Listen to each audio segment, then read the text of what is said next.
October 19, 1781, Yorktown, Virginia. British General Cornwallis was supposed to be there. He wasn't. He sent a subordinate instead, claiming illness, because he could not bring himself to personally hand his sword to George Washington. The largest British army in North America surrendered that afternoon. 6,000 soldiers marched out between two lines of French and American troops, their band playing a tune called "The World Turned Upside Down." The world had been turned upside down. But what if it hadn't? The victory at Yorktown was not inevitable. It required a precise alignment of forces that almost didn't happen. It required the French fleet to arrive at exactly the right moment and defeat the British Navy in the Battle of the Chesapeake, a naval engagement most Americans have never heard of, despite the fact that it is arguably the battle that won the Revolution. It required France to spend itself into near bankruptcy funding the American cause. It required Washington to survive 6 years of catastrophic defeats, retreats, starvation, and near mutiny without losing his army entirely. At Valley Forge in the winter of 1777, Washington's army was down to roughly 2,500 men fit for duty. Soldiers were dying of cold and disease at a rate of several hundred per week. Men were deserting. Officers were resigning. A group of generals and politicians in what became known as the Conway Cabal were actively plotting to have Washington replaced. If that winter had been slightly colder, if the desertions had run slightly faster, if the plot against Washington had succeeded, the Continental Army might simply have dissolved, and with it, the Revolution.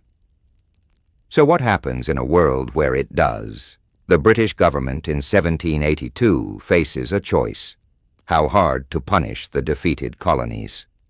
Some historians have argued the punishment would have been severe. One analysis suggests the British might have imposed additional reparations on the colonies to recover the roughly £80 million. Sterling the war cost them equivalent to several $billion today. The rebel leaders face far worse than reparations. George Washington, Thomas Jefferson, John Adams, Benjamin Franklin, Alexander Hamilton. Every man who signed the Declaration of Independence or commanded forces against the Crown had committed high treason. The penalty for high treason in 18th century Britain was death. Some would likely have been executed. Others would have fled to France or the Caribbean. The intellectual and political generation that wrote the Constitution, the document that became the model for democratic governance around the world, either dies on scaffolds or spends the rest of their lives in exile. Their ideas branded as dangerous sedition. And here is where the history of the entire world quietly begins to change. The American Revolution didn't just create the United States. It created the intellectual and political conditions for the French Revolution 6 years later. The connection is direct and documented. France spent over 1 billion livres supporting the American war, a sum that pushed the French crown, already struggling under decades of debt and poor harvests, to the edge of bankruptcy. The financial crisis that resulted was the immediate trigger for the Estates General of 1789, which collapsed into the French Revolution. Thousands of French soldiers who had fought alongside the American colonists returned home carrying revolutionary ideas about liberty, representation, and the right to overthrow tyrannical government. The Marquis de Lafayette, who served under Washington and became one of the heroes of the American cause, went home and became one of the principal architects of the French Revolution. Without the American Revolution, France never takes on that debt. The Crown survives its financial crisis through reform rather than collapse. The Estates General is never called. The French Revolution, which gave the world the Declaration of the Rights of Man, the abolition of feudalism across Europe, and the political ideology of modern liberalism, either doesn't happen or happens decades later under completely different conditions. And without the French Revolution, there is no Napoleon. The entire reshaping of Europe that Napoleon carried out, dismantling feudal institutions, spreading the legal codes that underpinned modern civil law across a continent, redrawing borders that had stood for centuries, never happens. The Europe of the 19th century remains a patchwork of absolute monarchies, unreformed and unshaken. Now follow the thread further. The United States, once it existed, became the world's most powerful democratic model. Every independence movement of the 19th and 20th centuries drew on the American example. Simón Bolívar, who liberated most of South America from Spanish rule, was explicitly inspired by the American Revolution. The Indian independence movement, the African decolonization movements, the wave of democratic revolutions that swept Asia and Africa after World War II, all of them reference the idea that a people had the right to choose their own government, an idea that the American founders articulated in 1776 and proved was achievable in 1783. Without the American Revolution, that proof never exists. The world's monarchies and empires can point to its failure as evidence that popular self-governance is a fantasy, that ordinary people cannot sustain a republic, that liberty without a king always ends in chaos. The ideological case for democracy loses its most powerful exhibit. But here is the part of this what if that upends the moral simplicity most people bring to it. For some people, a failed American Revolution is not unambiguously a tragedy. The British Empire abolished slavery in 1833, 30 years before Lincoln's Emancipation Proclamation, and without a civil war that killed 620,000 Americans.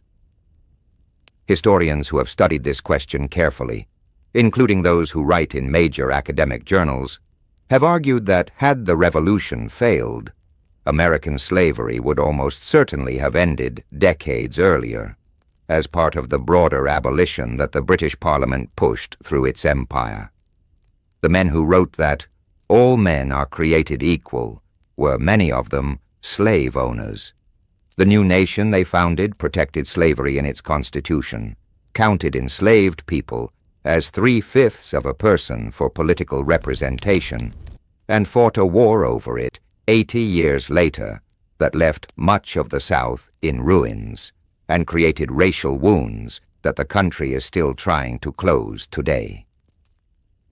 For the Native Americans, the calculus is equally grim.